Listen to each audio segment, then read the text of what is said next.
Hi, this is Shahida Hill, the Real Realtor, getting you over the hill to home ownership. I want to talk to you today about whether or not you're truly ready to buy or should you just continue to rent.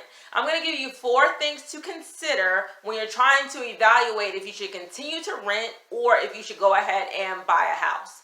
So number 1 is renting is not like dumb. Renting is not stupid. Not everybody should buy a house. It all depends on where you are in your life. So you have to evaluate certain things. So for example, if it is really more expensive in your state to buy a house than it is to rent, then you need to evaluate that, because that means your expenses are going to go up. And do you have enough margin between what you bring in and the amount you're going to have to pay out in bills and your mortgage to really have it make sense for you to purchase a home? So for example, if you know your rent is $1,000, but to buy the average home in your state is going to cost you $1,500, could you take that extra $500 in your budget?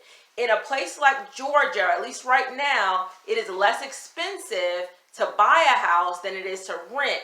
A lot of my clients are paying $1,500, $1,600 in rent, and sometimes they're just in a 2-bedroom apartment when you could buy maybe a $250,000 house in Georgia for about the same price. And we still have homes in the hundreds. So if somebody could buy a house for $100,000, $200,000, $150,000. So in general, our average home price is less than what most people pay in rent. So it's kind of an easier decision for people that are living in Georgia to make, to go ahead and buy a house. In a lot of cases, you're either going to spend the same amount of money, or you may spend less if you buy a home that's, less in your mortgage payment. So really, number 1, evaluate whether or not it's going to be the same price for you to buy a house, or is it going to be more expensive for you to buy a house in your state, your mortgage payment. And I have a mortgage on my video I did about the best websites. Bankrate.com is a great website that tells you exactly what you can anticipate your mortgage payment being, depending on the price, the down payment, the interest rate, all of those things. And interest rates are still really low. That's number 1. Number 2 is a big one. Are you financially stable? So number 2, so number 1, just evaluate how expensive it is in your state. But number 2, are you financially stable? Are you a person that makes a budget? I would say financially stable and financially mature. Because you could be financially stable, you could be able to pay all your bills, but when I say financially mature, that means, are you willing to sacrifice to get what you want? So for example, I know a lot of people who are financially stable, but they need to have the newest car, they need to have the newest clothes, and so their budget, so whatever they're making per month, they pretty much spend or overspend what they're making. And that's not generally the best thing if you're trying to become a homeowner, because you may need some savings. So financially stable means you have a stable job, you feel like you'll be on that job or in that career for a long time.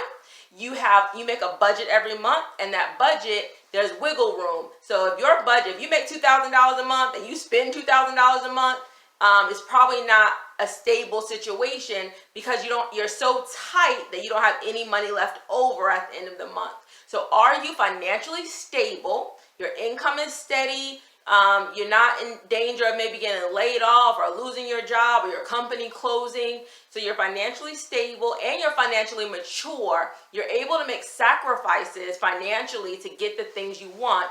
And there's some savings in your budget every month. So there's some wiggle room in your budget. You're not spending everything that you bring in. Number 3. Do you have some savings? So if you're financially stable, hopefully you have some savings, right?